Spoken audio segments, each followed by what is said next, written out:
Y acá la diferencia es que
respiratoria por el volumen corriente, la ventilación alveolar es lo mismo, pero hay que sacarle el espacio muerto, es decir, medio litro menos los 150 ml que estaba en el espacio muerto, y eso le va a dar finalmente alrededor de 5,250, o sea, 5,25 litros por minuto.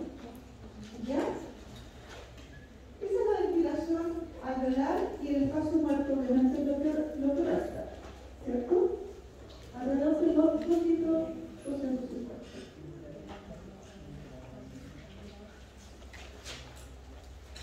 ¿De qué depende? Se me fue el monitor. ¿De qué depende el CO2 expirado? Tal como yo les conté, el CO2 tiene que ver, o sea, es el CO2 que ustedes tienen en el alveolo y que rápidamente llega a un equilibrio con el CO2 que está en la sangre. Por lo tanto, cuando ustedes sacan una muestra del CO2 expirado, esto es una muestra prácticamente del CO2 en el alveolo. Entonces, la ventilación del CO2, esta ventilación alveolar que teníamos anteriormente, por el porcentaje del CO2 es 100, y por lo tanto, la fracción del CO2 es el porcentaje de CO2 partido por 100, porque la ventilación del CO2 es casi idéntica y muy proporcional, o sea, en la medida que ustedes van ventilando, va a producirse rápidamente el equilibrio del CO2. ¿Ok? Entonces, lo que se piensa es que la presión parcial de CO2 es la fracción del CO2 por una constante que es muy pequeña y que prácticamente hace que la presión alveolar del CO2 sea muy semejante a la presión parcial arterial de CO2. Eso lo entienden, ¿verdad? ¿Se entendió? No, tienen todos cara de preguntar.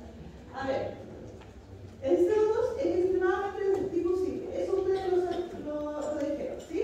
A pesar de todo lo que ustedes ven ahí, que son puras fórmulas, lo más importante es que en la medida que el CO2 llega por la sangre al alveolo, es la misma concentración en la sangre que en el alveolo, a diferencia del oxígeno. Y el oxígeno le cuesta mucho más salir y además es mucho mayor afuera que adentro del organismo. ¿Ok? Entonces, eso mínimo que perdimos el CO2, que era de 45 a 40 en el alveolo, porque realmente llega alrededor de 40 al alveolo. ¿Ok? ¿Sí? Y, por lo tanto, como es tan difusible, ustedes cuando sacan el oxígeno, cuando hay un aire expirado, es extraordinariamente semejante lo que ustedes botan de CO2 que lo que tienen adentro del alveolo. ¿Sí? ¿Se entiende? Porque está poco de CO2 afuera que cada vez que sacan una muestra de adentro del alveolo es muy representativa. Cuando esta temperatura se refiere dentro del volumen del alveolo. Exacto, dentro del lumen del alveolo, porque es muy difícil. Una de las cosas que, y por eso es un concepto que necesito que entiendan, es súper difícil determinar cuánto oxígeno tienes en el alveolo y generalmente lo tienes que calcular, que es lo que hicimos anteriormente, versus el CO2, que es extraordinariamente difusible y te permite saber rápidamente cómo está la ventilación. Entonces, ¿cuál es el concepto detrás? Que la presión parcial de CO2 que ustedes sacan cuando sacan los sangre, o sea, la muestra de sangre arterial, que generalmente se saca por punción de la arteria radial, o cuando le ponen una línea arterial en la arteria radial, que es lo que suele suceder, el resto es complejo, ¿ya?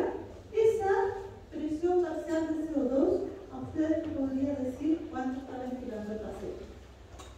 Generalmente en Chile, no en otros países, lo que sucede es que ustedes le piden a alguien que vea cuál es la frecuencia respiratoria del paciente.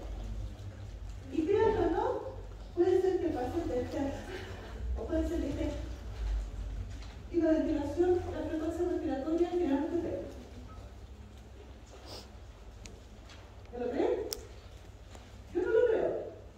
Entonces, una de las razones, una de las cosas que ustedes pueden tener como herramienta para saber, como testigo, cuál es la ventilación del paciente, la frecuencia respiratoria, es la presión parcial de CO2, que tiene una gran relación con la frecuencia respiratoria.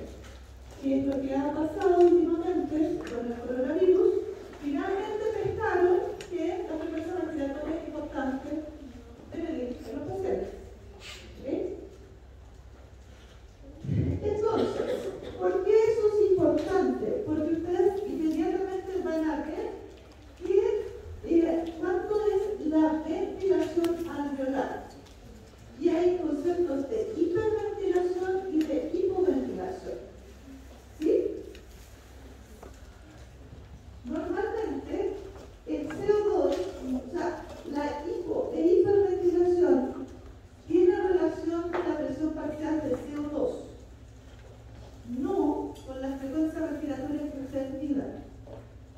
Porque esto debería ser más exacto a menos que deje los gases bacteriales un día a temperatura ambiente. ¿Ok?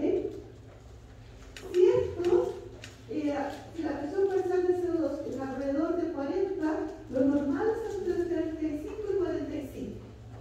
¿Sí? Cuando esto es mayor de 40, o sea, cuando es más de 45, es hiperventilación, perdón, es hipoventilación. ¿Sí? Porque se retiene CO2. Estos son los gases arteriales y es la presión parcial de CO2. ¿Sí? En la medida que tú disminuyas la ventilación, se acumula más CO2 en el alveolo, ¿cierto? Es prácticamente una relación lineal. No tan lineal, pero parecido. ¿Ya?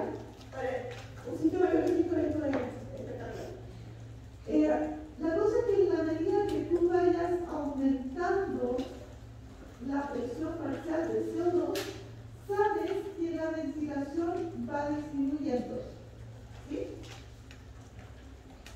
Lo normal, esto es ventilación alveolar en litros, que si tuviera una frecuencia respiratoria, ustedes hablarían de alrededor de 15, como lo calculamos. ¿Sí? Si esta es la ventilación alveolar normal, si ustedes van a ventilar más, si ventilan más, el CO2 empieza ustedes empiezan a botar mucho más CO2 y por lo tanto la presión parcial alveolar de CO2 baja y la presión parcial arterial de CO2 baja, y eso significa que están hiperventilando. ¿Sí? En cambio, cuando alguien hipoventila, nadie tiene a un papá o un abuelo que tiene sapos, o típico que la señora siempre se enoja, claro, si tú me dejas dormir porque te quedas sin respirar a la noche.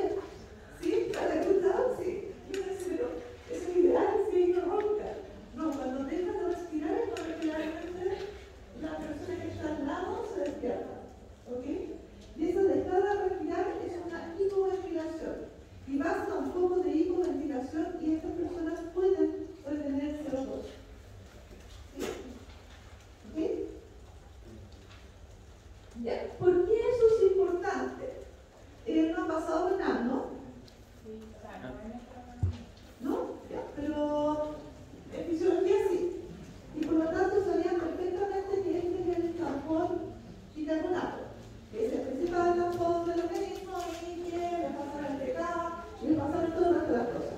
A mí lo que me importa es decirles que el tampón bicarbonato no es tan importante porque sino porque es un sistema abierto.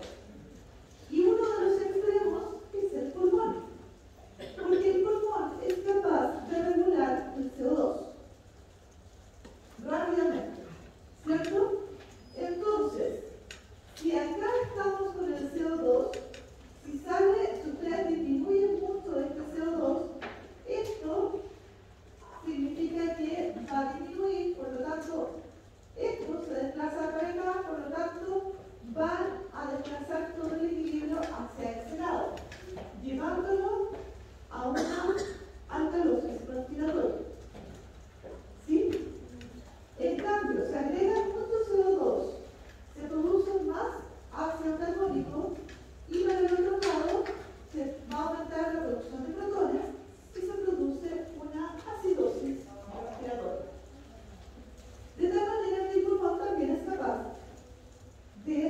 alveolar de la CO2. Ok. Entonces ahora se entiende. ¿No? ¿No? Esto lo pasaron, ¿verdad?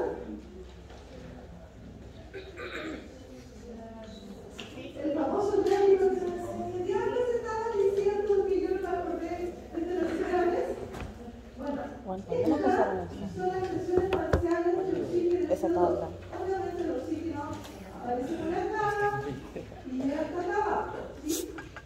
Y el CO2 aparece por acá normal y puede ir subiendo, ¿ya? En cambio, acá están hablando de la saturación de oxígeno. Acá va la presión de oxígeno alveolar y la presión de CO2 alveolar. Sí, esta es la presión de CO2 alveolar, dice la presión de oxígeno alveolar. ¿Sí? La saturación, ¿y qué tiene que ver esto con el pH? ¿Acá hay cambio? ¿Sí? Ya. pH normal. Normal está acá. ¿Sí? Esta línea. Por lo tanto, cuando yo les pregunte ¿qué significa que haya una hipoventilación o qué tiene razón con hipoventilación?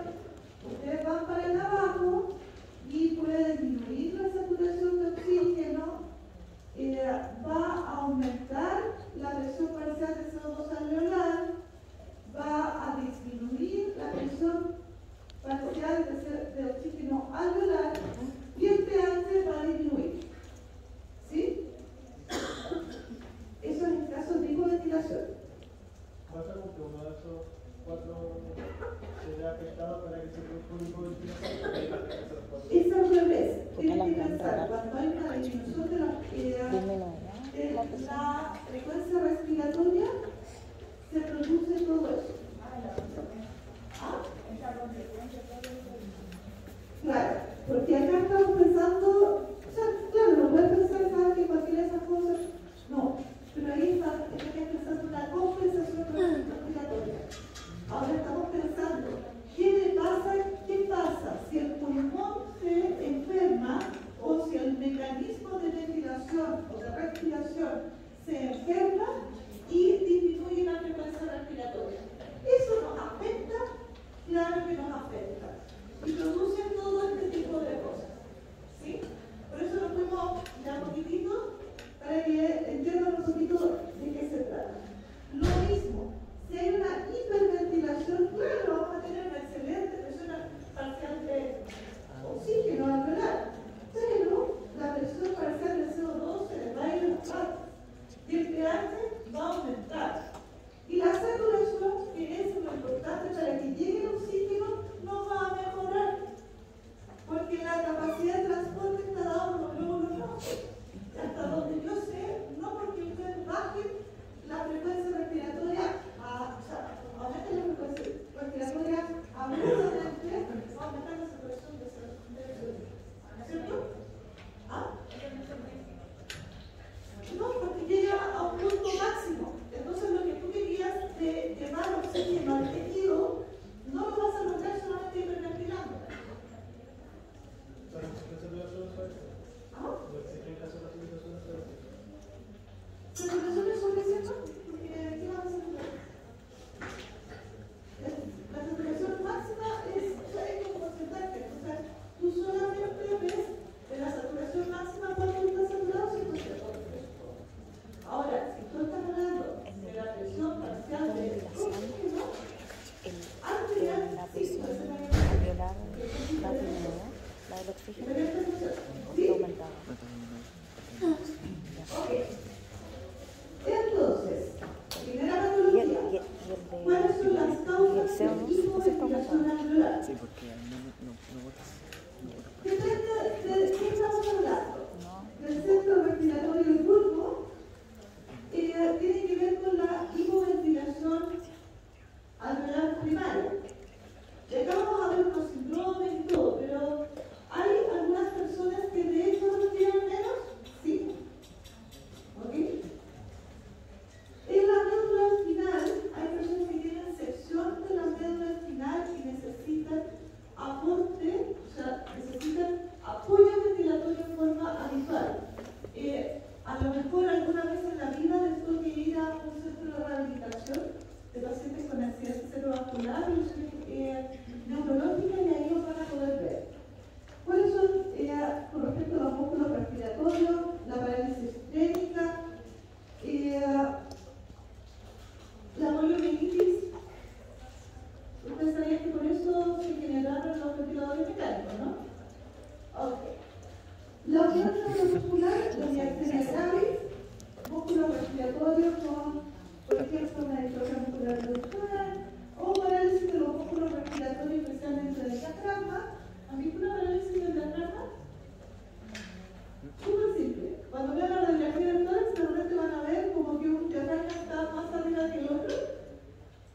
obstructiva del sueño. Entonces, este es uno de los ejemplos. ¿Conocen a las crónicas de Pickwick? No. ¿Charlie Dickens? ¿No? ¿No suena?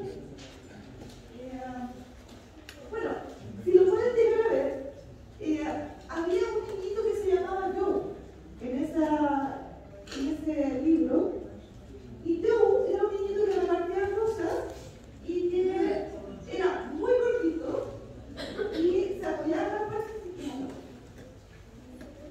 y comía mucho y tenía apnea del sueño, ¿ya? Obesidad, somnolencia diurna, apetito excesivo, de respuesta ventilatoria CO2, es decir, que la ventilación podría caer muchísimo y por lo tanto se puede acumular mucho el CO2 y eso no estimula la respiración en este tipo de pacientes. Se desconoce por qué. Sí se piensa que es una alteración genética a nivel del sistema nervioso central en los centros respiratorios. Pero si ya Charles Dickens lo descubrió en 1837, créanme que lo hizo antes que Paco Romero. Impresionante, ¿sí? Y si ustedes creen que no lo van a ver jamás en la vida, nuevamente incorrecto. Nosotros teníamos en algún momento, yo no, pero conocí internos que tenían como jefe en un hospital público a uno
tratamiento.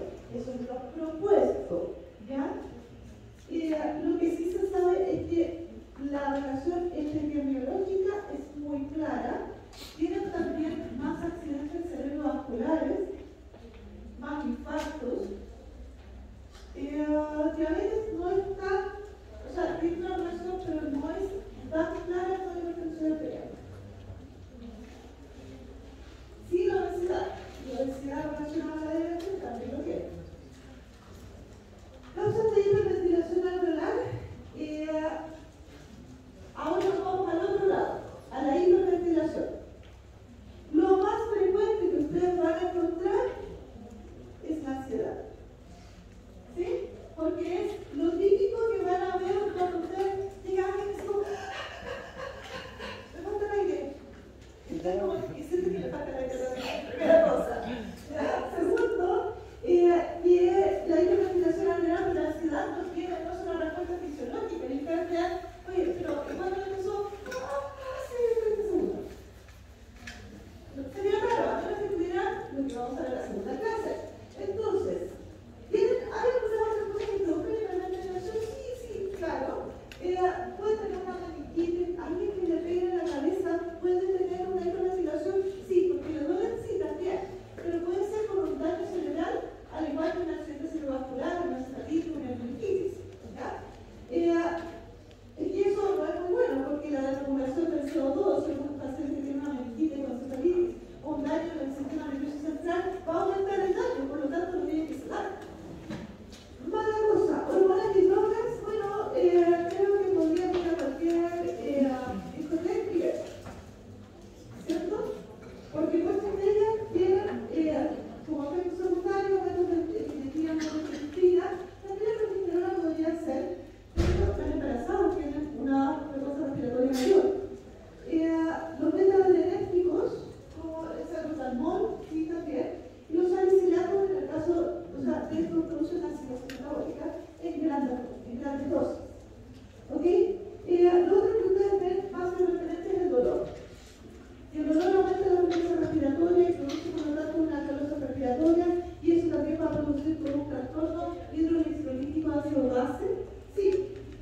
Y también podría ser secundario, por ejemplo, un hipertiroidismo, que no sé si a alguien le ha pasado que puede pasar a cualquiera de los que están acá, que algunos de sus compañeros desarrollan hipertiroidismo mucho más frecuente en pacientes de la edad de ustedes. Un vaso de Wade, por ejemplo. Y se vuelve de ser una persona absolutamente normal, se vuelve una persona así, hablando como yo, que está hablando permanentemente muy rápido y empiezan a hacer cualquier cantidad de locuras. Tengan cuidado, véanle las hormonas tiroideas. Lo mismo que la fiebre,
respirar.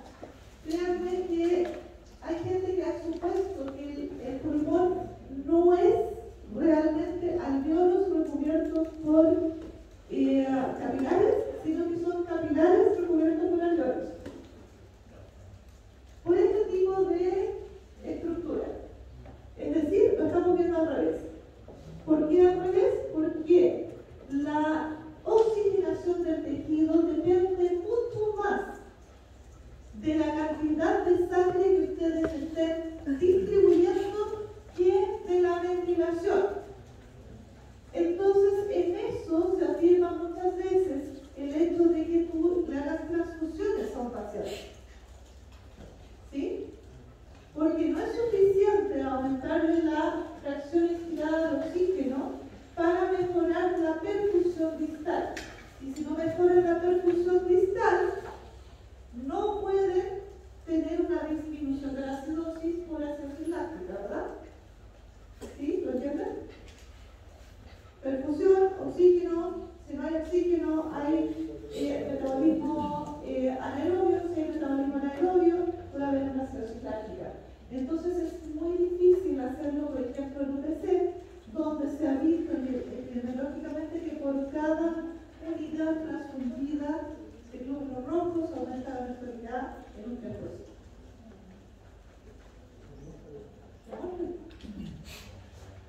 Entonces es difícil, ¿ok? Sin embargo, este concepto también tiene que ver con la saturación de la hemoglobina, por lo tanto tratamos de saturarla lo más posible, disminuir el resto de los factores que alteran la curva de saturación de la hemoglobina y tratamos de aportar el oxígeno necesario para que esta hemoglobina se mantenga saturada. Sin embargo, hay patologías que no nos permiten hacer eso, ¿ok?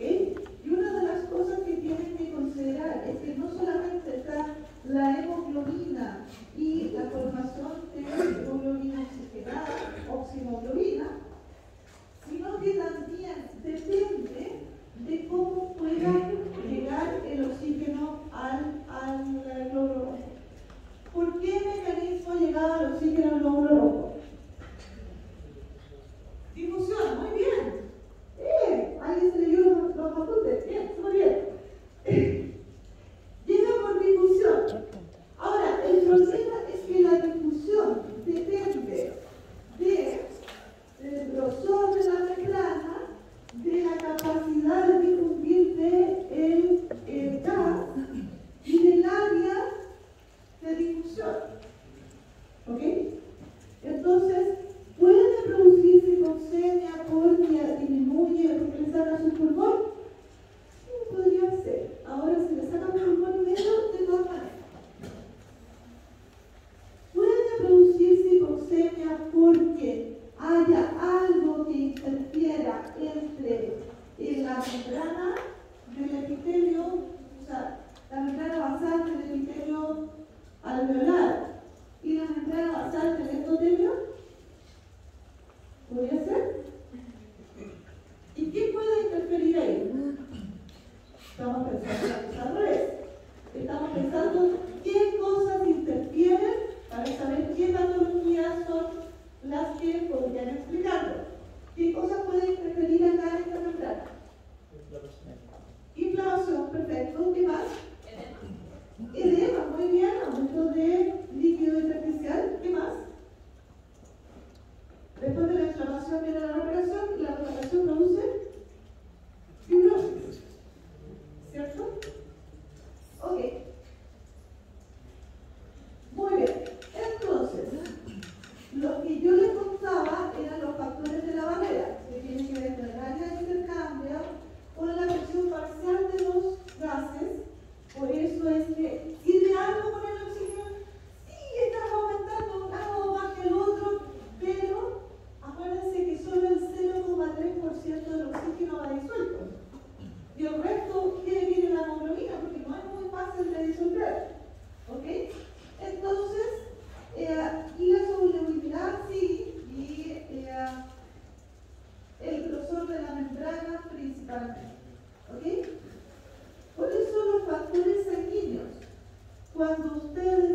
una hipovolemia, no pasa mucha sangre por el pulmón.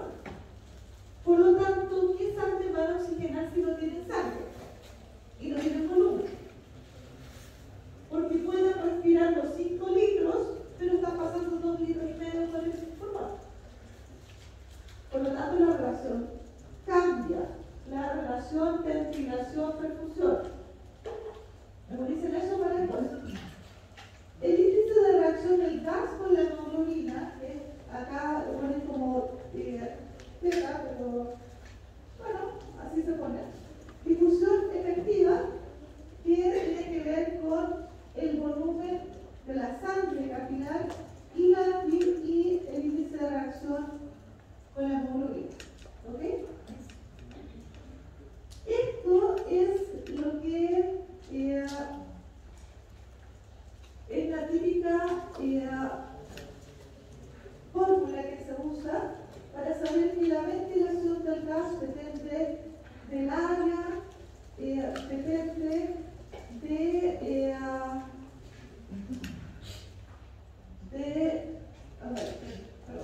uno, del área, 2, del grosor, o sea, a mayor grosor, menor ventilación, menor difusión o intercambio del gas, a mayor área, mayor difusión, de la difusibilidad del gas y la diferencia de la presión. Esta es la ecuación que les permite saber todos los factores que yo les podría preguntar, que podrían alterar como mecanismo para determinar una hipoxemia. ¿Ok?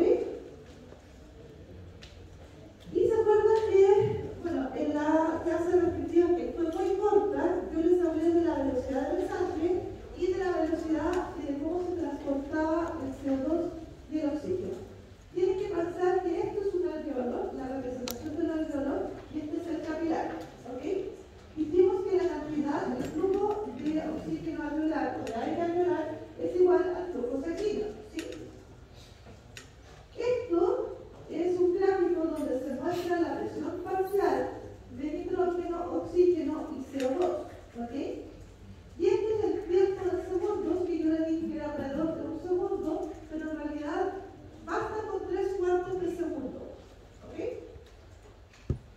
En los 3/4 de segundo, en una persona normal, el nitrógeno rápidamente sale, el oxígeno rápidamente llega a el final y el CO2 desde el principio rápidamente se estabiliza. El oxígeno se debería estabilizar alrededor de los 0,25, o sea, 3/4 de segundo. Eso es lo normal. Pero si ustedes tienen una membrana alveolo-capilar cruzada, es posible que ese oxígeno necesite 3/4 segundos o un segundo para poder intercambiarse con la sangre. ¿Ok? ¿Se entiende? ¿Qué pasa si por el caso contrario de que es más delgada la capacidad? No puede ser más delgada de lo que es. De hecho, es una de las capas más delgadas que hay. Entonces, ahora, ¿qué es lo que podría ser que no existiera nada ahí? Pero si no existiera nada, saldría el agua y entraría y no estaría los alveolos. Tendríamos que ser como los pececitos, pero salimos ya de lo que hacen los peces, pero no nosotros no. ¿Ya? Ok. Entonces, este es un ejemplo y esto que teníamos que ver, por eso es que no se va a hacer tan perfectivo, pero acá está. ¿Qué es la fibrosis pulmonar idiopática? Los alveolos pulmonares son sustituidos por tejido fibrótico, lo que hace que el pulmón se vuelva rígido y como esto se vuelve rígido, se intercala fibrosis entre los alveolos y también interfiere la interfase entre el alveolo y el capilar. ¿Ya? Generalmente tienen disnea, fatiga, seca y imitan como quien alguien ha arrugado papel, no el PP, el papel que lo arruga y suena.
efectivo, ¿cierto? Necesita mucho más tiempo para poder intercambiar.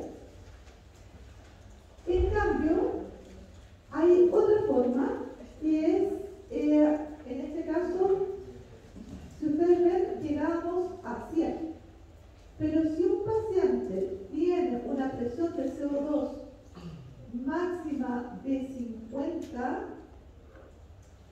cualquier cosa inmediatamente le va a producir hipoxemia. La presión parcial de 50 equivale a una saturación de 80% aproximadamente. Y eso es lo que ustedes ven en los pacientes con fibrosis pulmonar idiopática. Y cuando llegan, ustedes ven una saturación, y yo he tenido pacientes que llegan con saturación 70% caminando, sin oxígeno. ¿Ya?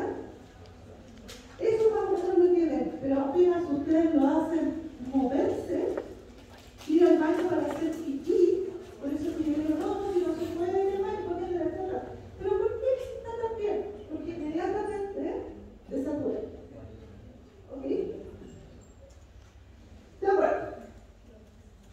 Entonces vimos lo que es la difusión. ¿Ok? Entonces, el primer mecanismo para explicar la disminución del intercambio gaseoso hipoxemia es la alteración de la difusión. ¿Sí? Sin embargo, el mecanismo más frecuente es la alteración entre la ventilación y la perfusión. ¿Ok? Entonces, generalmente cuando ustedes hablan de ventilación, o sea, cuando les pregunten cuál es la causa de que este paciente, cuál es el mecanismo fisiopatológico de que este paciente tenga hipoxemia, si ustedes ponen ventilación perfusión, generalmente la insultan. ¿Ya? Eso es por insulte. Si piden explicaciones, ahí empiezan a tenerse. ¿Ok? Entonces, en efecto, hay otra cosa que yo les contaba la vez anterior, y que nosotros tenemos más circulación en las bases pulmonares que los ápices, ¿cierto? Y eso se dio de esta manera, que marcaron radiactivamente los glóbulos rojos y se dieron cuenta que esta es la parte basal del pulmón, este es el ápice, es mucho mayor la circulación en la parte basal del pulmón. ¿Ya? Y sin embargo, si ustedes marcan, por ejemplo, con nitrógeno radioactivo usando algún otro marcador, van a ver que la ventilación, si bien el flujo sanguíneo es mayor en la base, la ventilación puede ser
tapón mucoso, porque se produjo una telestasia o lo que sea, hay momentos en que esta circulación se mantiene, pero no hay ventilación.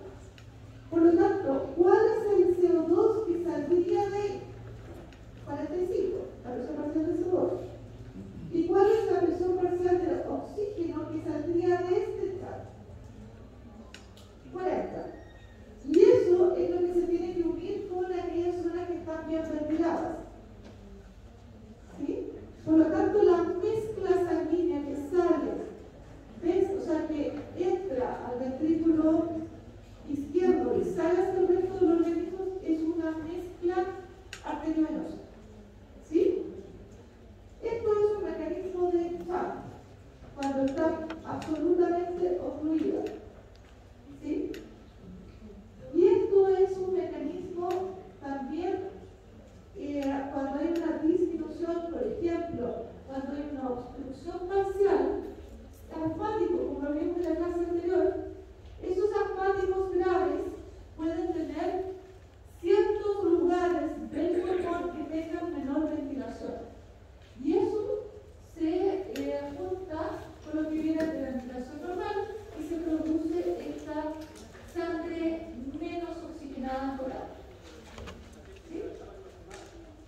Cuando subes a la montaña, ¿te cansas más?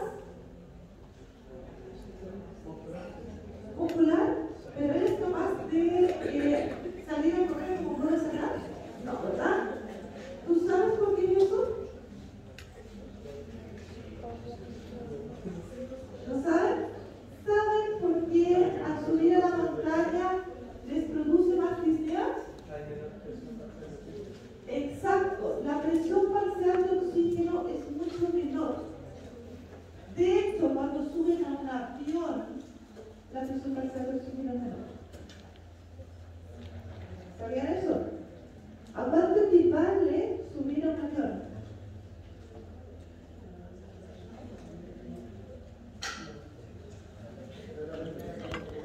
Dentro de la cabina son como el equivalente como a 2.300 metros, algo así. Como 2.300 metros. A un paciente con alteración de la difusión, ¿le será lo mismo subir a un avión o no? Le afecta, ¿verdad? Porque tendría dos mecanismos de hipoxemia. ¿Sí? Y como ustedes van a hacer lo que aconsejen el día de mañana, ¿cómo va a una persona a viajar? ¿Cuántas vacunas y en qué condiciones? Presten atención.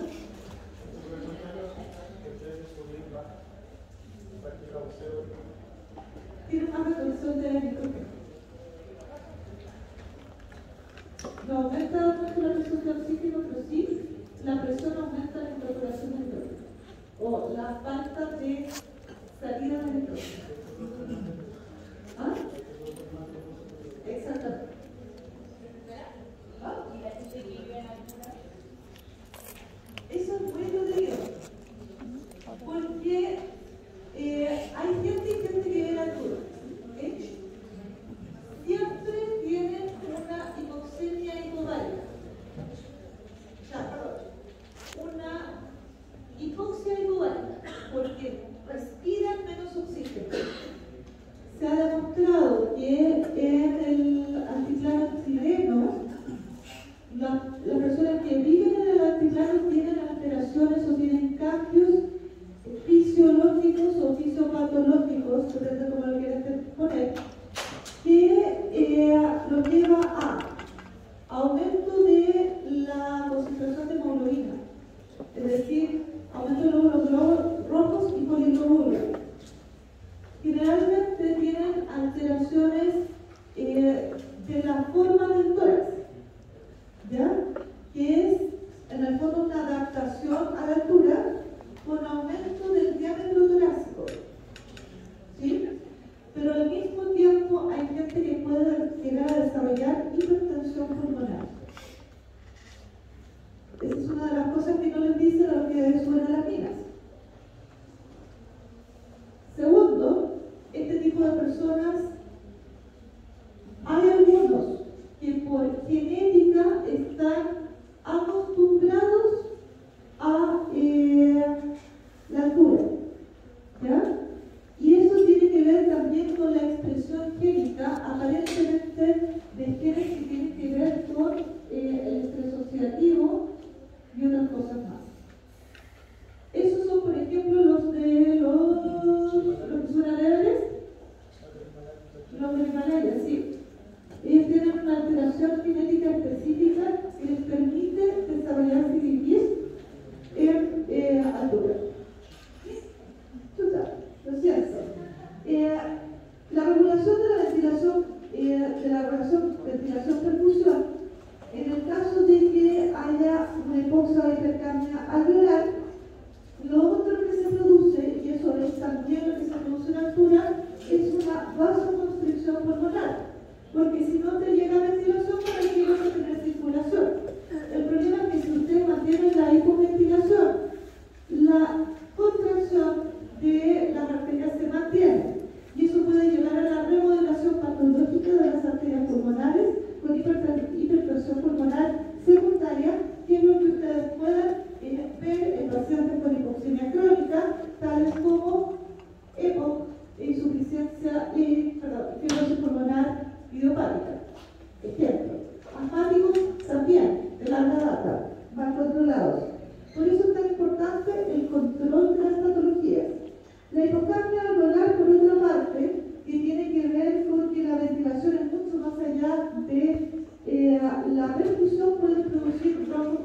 perfusión.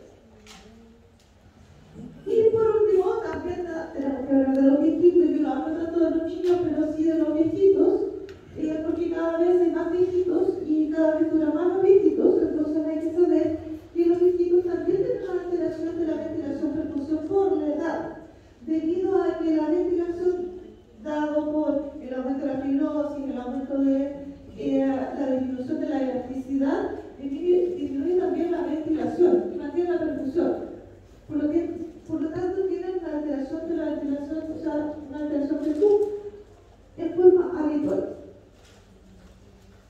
Los gradientes de la presión parcial de oxígeno también tienen que saber que hay un gradiente normal que se produce y que tiene que ver no solamente con la presión parcial de oxígeno del aire hacia el tejido, sino que también hay una serie de gradientes entre la presión parcial alveolar, donde está el gas, que se pierde cierta cantidad por la difusión hacia el capilar, y que hay un chat que es fisiológico, que supongo que se lo pasaron, que tiene que ver con la llegada de las arterias bronquiales directamente al ventrículo, o sea, perdón, de las venas bronquiales directamente al ventrículo izquierdo, y por lo tanto se mezcla con la sangre que viene oxigenada del resto del pulmón. Y eso también produce un chat de los fisiológicos. Ok, entonces se produce un equilibrio de la presión parcial de oxígeno al transitar la sangre por los capilares alveolares y tisulares, que es lo que habíamos visto anteriormente, ¿cierto? La difusión de oxígeno, esto es el tiempo, perdón, y la presión parcial de oxígeno, y esto es donde estamos nosotros en los pulmones, pero también ocurre en los capilares. La difusión de oxígeno es más lenta a nivel de los capilares tisulares que los alveolares, porque tienen un menor gradiente de presión parcial de oxígeno, ¿cierto?